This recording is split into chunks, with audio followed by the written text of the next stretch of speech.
Hello everybody and welcome back. I just picked up the Vans RV-8 on the X-Plane store. This just released, I think, today or yesterday. It's gonna take a little while for this video to come out, but this is day of release or day after release.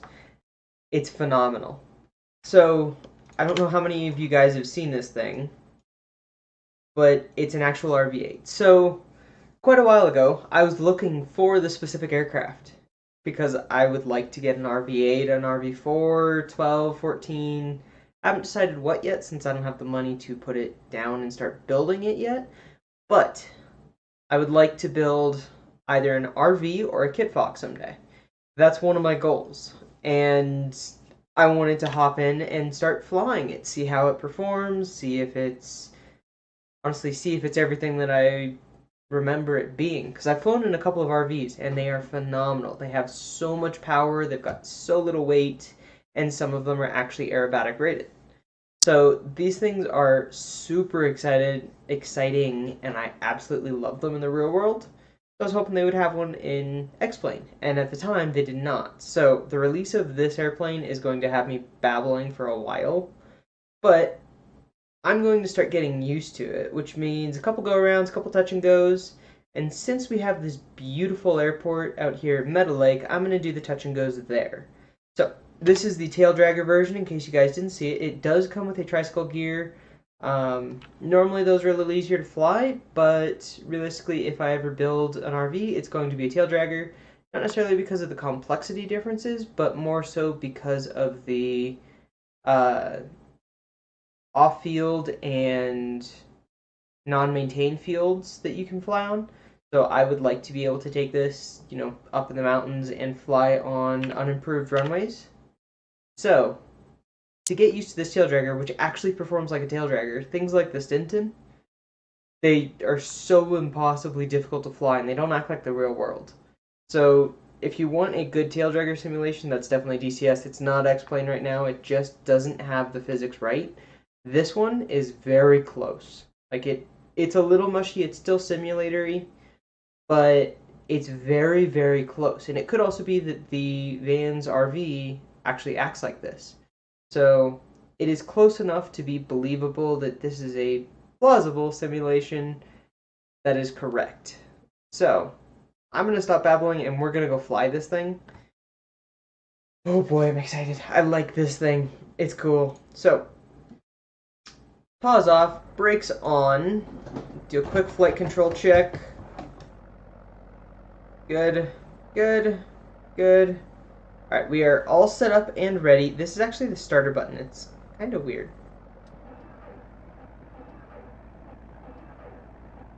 I don't really know what that is. It's a little weird. Anyways, fuel's gonna go on the fullest tank because, well, I've been flying a little bit. I've burned 5 gallons of fuel since I've been playing. Anyways, we are just going to take off, do a couple of stop and goes where we're actually going to land, full stop, and call it good there. So I'm actually at the fuel. We didn't get any fuel, but I found it amusing that those guys are actually there. So we're gonna push forward, put the right brake on. We're gonna pivot where we stand. We're going to go this way. We're going to pull back on the sticks so that we have the performance we would like. And a thing that you have to do in tail draggers is actually weave side to side because you can't see anything. I'm going way too fast. That's definitely something you have to control in a tail dragger. You are very speed limited because you have to be able to come back and forth.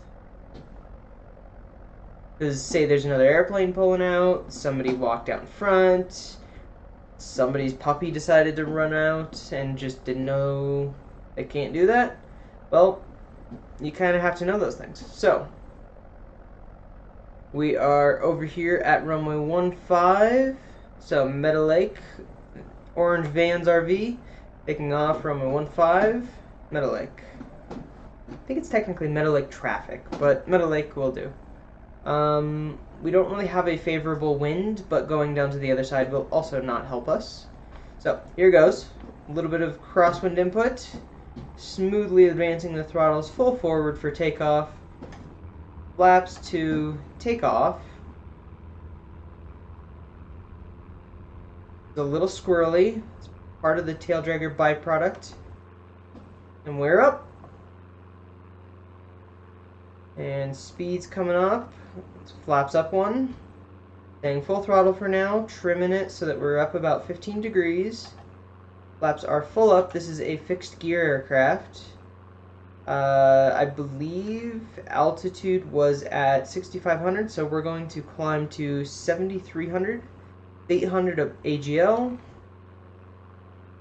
Or we can just actually look on this little guy on the right side. Radar altimeter is at 550. But this actually has a lot of information plugged into it. That little ladder on the left there, that's actually our trim. So as we trim differently, it will tell us there's 800. Let's make a left-hand turn. Try and make a coordinated left-hand turn. Keep bringing that up, but I still keep trying to fly it. Square out.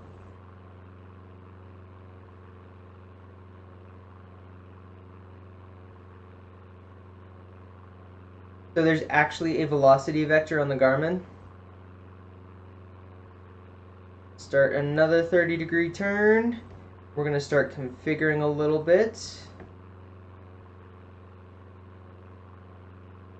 We're actually at 7,900. That's a little high. I'm going to start pulling back that throttle. The runway's right there.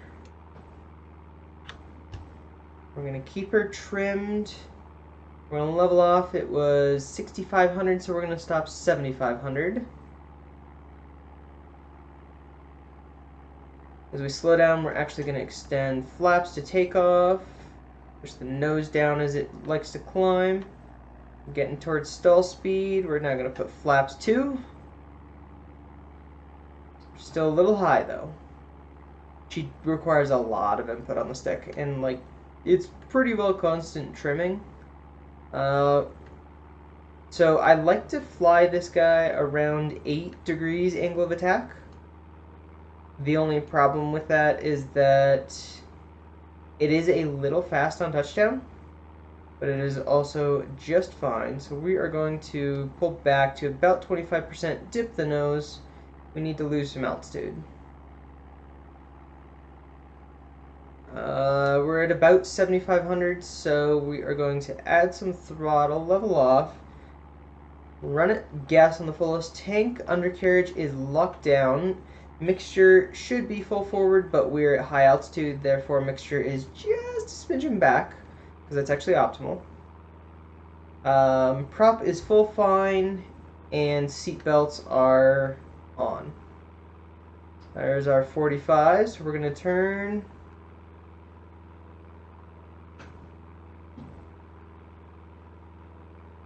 Wow, she squirrels around there.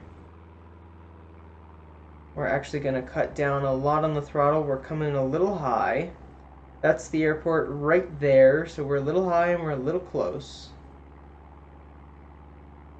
Not too close and not too high, but a little bit of both. So we're going to take out the throttle, keep it not quite level, where we've got about a 7-degree pitch up, but a 9-degree angle of attack. And our rollout is going to be pretty much over that stuff there. Normally we're a little further out. I wouldn't mind being a little further out, but it's fine. We should be pretty close to the glide path here, making a lot of little adjustments, trimming it constantly. We're coming in on the runway here, so we're actually going to do a pretty gentle turn. Turn in early. Pull out a little more throttle. Keep her trimmed. We should be getting the Pappy soon. The Pappy's all white, which means we're a little high. We're going to keep the throttle where it is, because we're running a 9.6 angle of attack, a little bit less. And I basically want to be able to see the Pappy over the nose, but we need to keep that nose pretty level, so we're using throttle to keep her in there. There we go. Let's add a little more throttle. That'll bring us down to our 8-degree alpha. Now we're running in the risk of getting high now.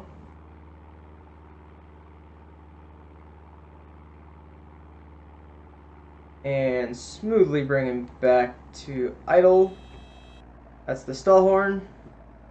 On the ground, no brakes. Tail draggers are notorious for if you touch the brakes, they love to flip. Alright, we are stable using the brakes. You have to come off the brakes as you get slow though. You keep all that forward stopping power and you lose all that lift over the elevator, you're going to go over the nose. Also, I'm holding back on the stick, that way we've got pressure on it. That's our stop. Let's configure flaps for takeoff. I believe all of our temps, they're all in the green, but we gotta watch that other temperature. And throttling up because we're gonna do a short field takeoff.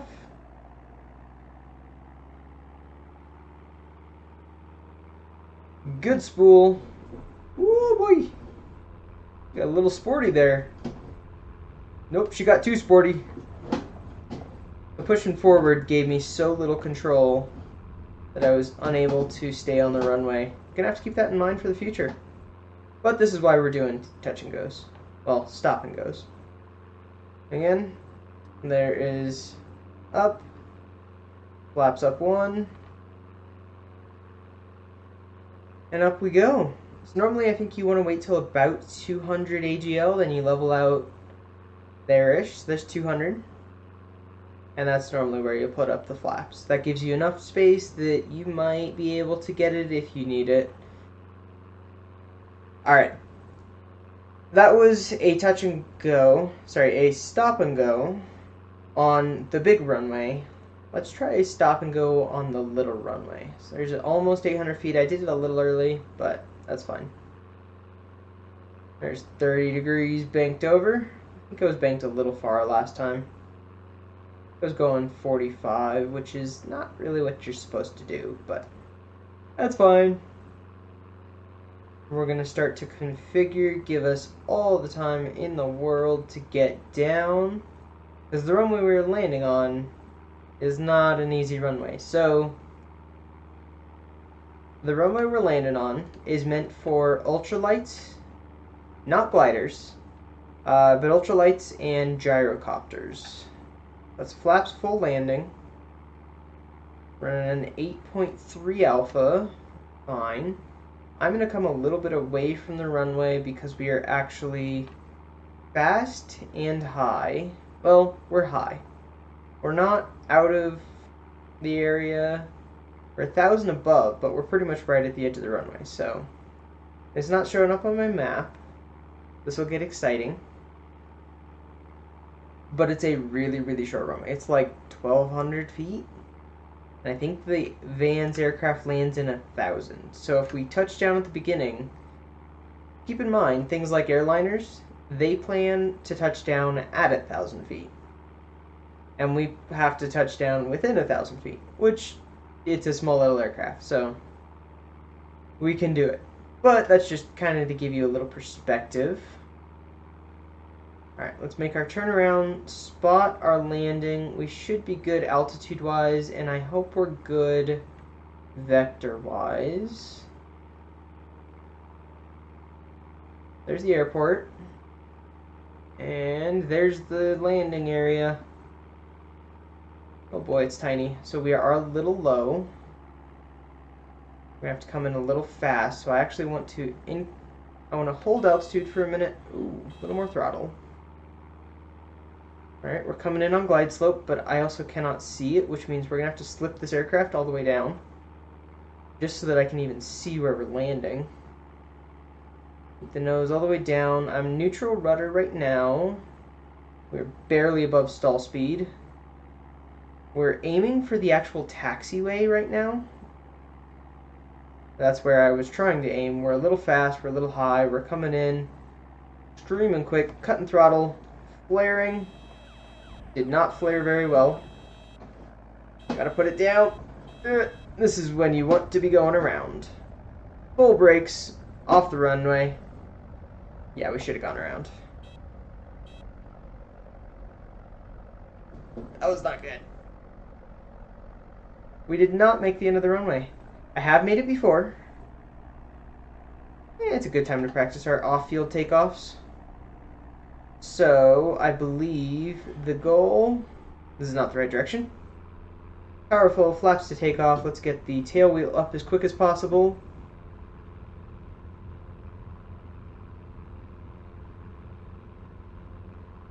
And off the ground. Let's stay within ground effect just to get some speed up. Got some speed. Flaps coming up. And we are basically going to head out and try it again, because I came in too fast, too hot. Just not the right configuration for what we were trying to do. Oh boy. Put flaps to take off, and she climbed. Alright, flaps are coming out to landing, giving a little more throttle. We are configured for landing. Going pretty slow. We're also coming down. Should have done a go-around when we bounced the first time. Any bounce should be a go-around. Alright, there's the runway. We are incredibly low. I'm not going to be able to see it very well. We're going to try and touch down right at the end. We're going to aim for the actual runway as our touchdown point. Stolly, fly it all the way in. And flare.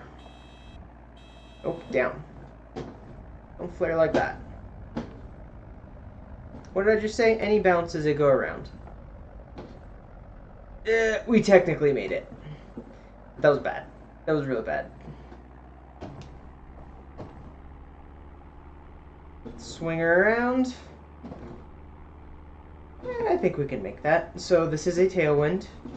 We're gonna have to be really on the ball to get this guy up. Flaps to take off. Throttle full. Good spool. Actually get the tail up a little bit. I cannot see, which is why we are full forward on the stick. We're gonna ride this because now I can see without prop striking. And pull. Trying to kind of maintain an in-ground effect. That was about as stole of a takeoff as it gets. And we're going to fly over to Colorado Springs real quick. So this does have an autopilot. Let's see, what's our current heading? Currently 221.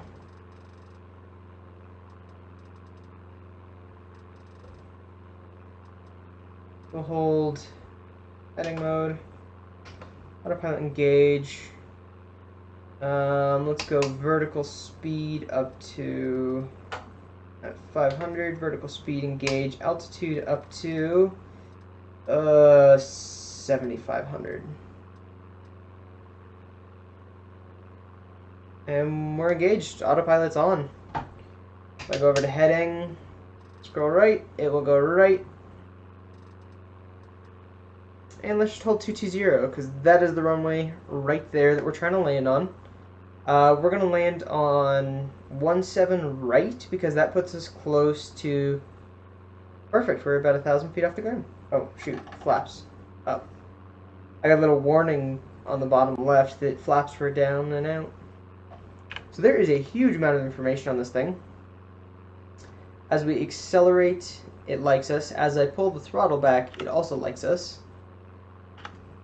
Go down here on the right side, you can see as I pull it back, the gallons per hour decreases. As I pull the prop back just a smidgen, it also decreases. Our oil pressure has gone nuts. Our oil temperature is going nuts. So let's actually decrease the prop. Let that come back down. I'm actually adding as much mixture as I can. We're also getting kind of close to the airport, so I'm not too concerned with dropping power as long as we stay within range. So it just switched from cruise actually to a sort of landing-ish mode.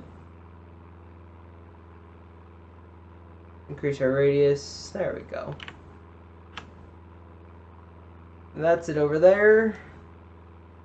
That's it. We're landing on that runway right there. Yeah. So we're doing 80 knots. Our temperatures are coming down. Perfect. I don't know what CHT is, but oil temperature, that needs to come down. Whew. And every 15 minutes or so, you tend to swap the fuel tanks. And I really love this Garmin panel. So the thing about RVs is that quite literally, you put in what you want. Anything and everything you could possibly desire is what you put in it, because you're building your own airplane. So I would probably want the G1000 series, although by the time I actually get to building it, it's probably not going to be the G1000 series that I'm going to get. Disconnect the autopilot. Kind of neat. Add a little bit more power because we're coming up on our airport over here.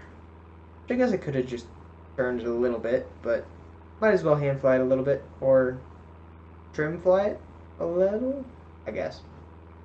Anyways, we're kind of drifting off to the right. That is intentional. And we're going to decrease in altitude a little bit, maintain that 1,000 feet, maybe 800.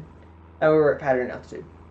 Anyways, with Van's RVs, you literally build the aircraft you want. So it is your perfect aircraft. Realistically, this Garmin suite is so well set up. This aircraft has every one of the bells and whistles you could want. It has a backup G430. It has the full G1000 suite, which is beautiful. That thing is amazing. It has full procedures, which means I think they implemented the X-Plane G1000. So this is pretty complete. And then they have a little autopilot panel here. We'll scroll in. There's autopilot, so it's got an approach mode, navigation, heading. Track mode does not work. Flight director, autopilot, yaw damper does not work either, because I don't think this has a third axis control. I think it's only a 2-axis aircraft. There's a level button of just hold my level, up, down, instrument airspeed climb, VNAV, vertical speed, altitude, and altitude select. And then for lighting, it's super simple. Nav, strobe, taxi. Gotta watch my altitude. We're actually getting close. Flaps are super simple. Prop mixture, throttle, park and brake down here. There's actually a smoke system. We got red smoke. There's also blue smoke. I find that kind of neat. And then this is the bonus feature that I've never seen on an RV, and that is oxygen. So these aircraft will do higher than 12,000. I mean, currently we're at 8,000, so in Colorado, going up to 12,000 is not exactly unexpected. That right in front of us is Pikes Peak. That is 14,000 feet, little over. But that's not an unexpected altitude to be climbing over, because you can squeeze through the mountains, but if you ever wanted to go over it, I believe you have to clear it by at least 1,000 feet or so, so you're up there at 15,000 feet. You have to be 1,000 feet from any structure, and there is in fact a structure on the top of Pikes Peak. We overshot the runway, but we're pretty close. Flaps coming down. We are pretty close to the correct altitude, so that is a nice perk. Flaps to landing, trimming, lots of trim, coming out a little bit, perfect. Anyways, that has the oxygen system, and that is phenomenal. I absolutely love that they put in that feature, because you don't have that in most real Vans aircraft. And then over here, for the entirety of the power system, there's your starter, there is avionics, battery master, and fuel. Then this little panel that actually started this full rant, give it a little power, give it a little trim, let's maintain this attitude, try and keep our 3 degree. But this little panel is your comm panel. So this only actually has one radio antenna on it, which I find kind of annoying. And the panel's a little cursory because you only have one radio antenna. But if they had implemented a second, you could pick comm 1, comm 2. Scroll down here real quick. Navigation, And this is the part I really like. You can plug in music. So you can actually you can plug in your phone and just listen to music or an MP3 player, something like that. A little high, so pulling out a little power. Keeping our attitude, but allowing that angle of attack to come in. And the angle of attack is something that I really love. This little angle of attack is phenomenal.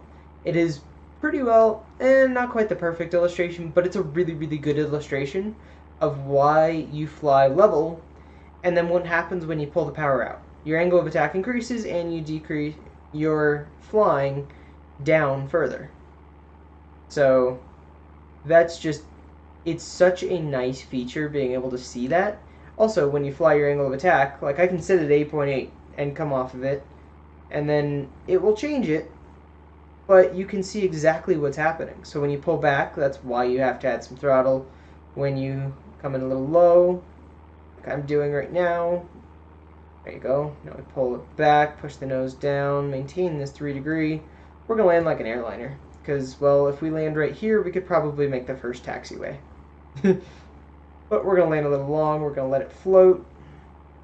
Because I don't want to taxi like a mile. Oh, and that stall horn, that is phenomenal. I don't have any other aircraft. Also, we're in ground effect right now. I need to get it on the ground.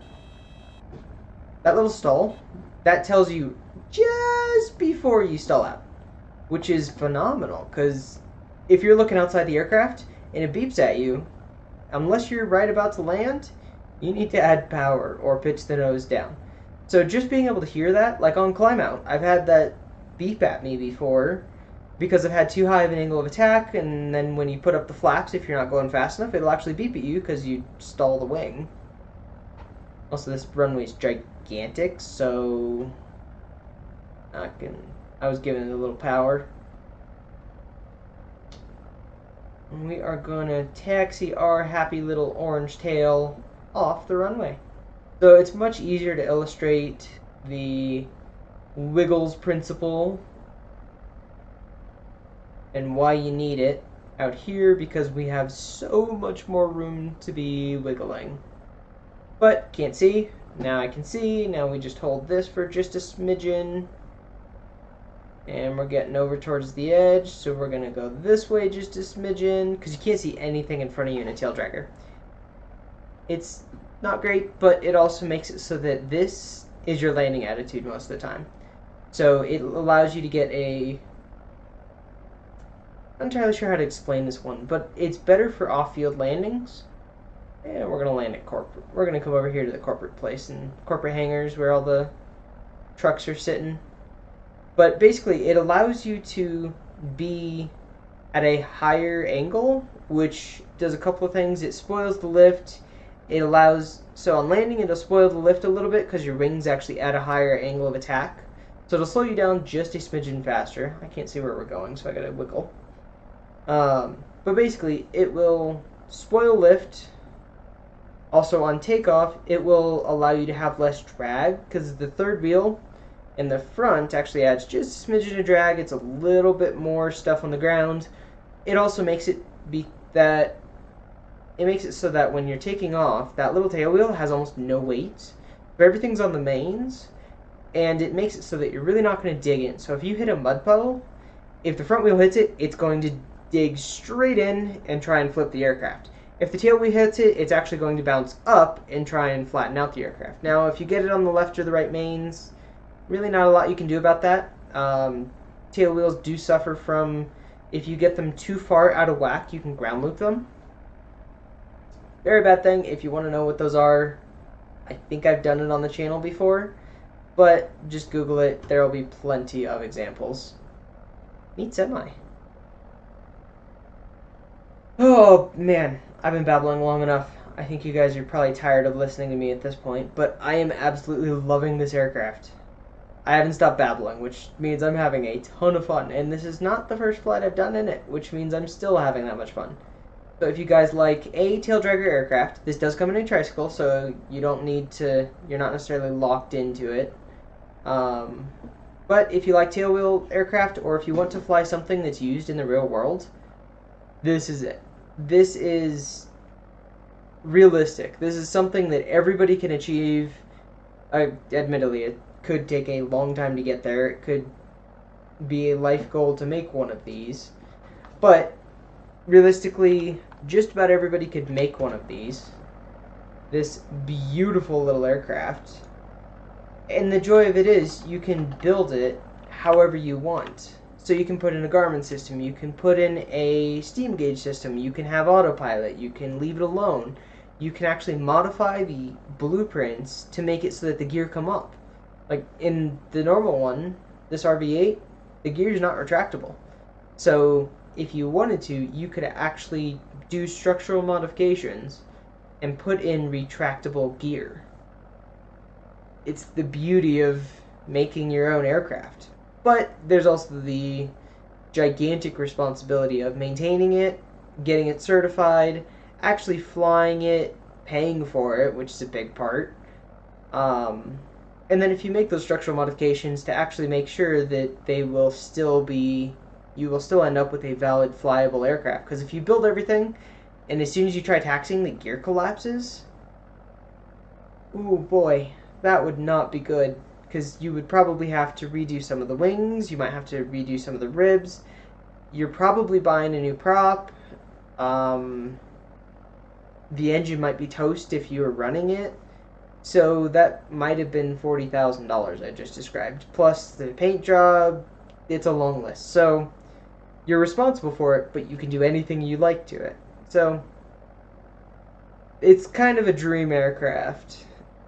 And I'm going to probably be flying this guy a lot. So, I've been babbling long enough. Thank you guys for listening to me do exactly that for the last half an hour. And we will see you guys in the next episode.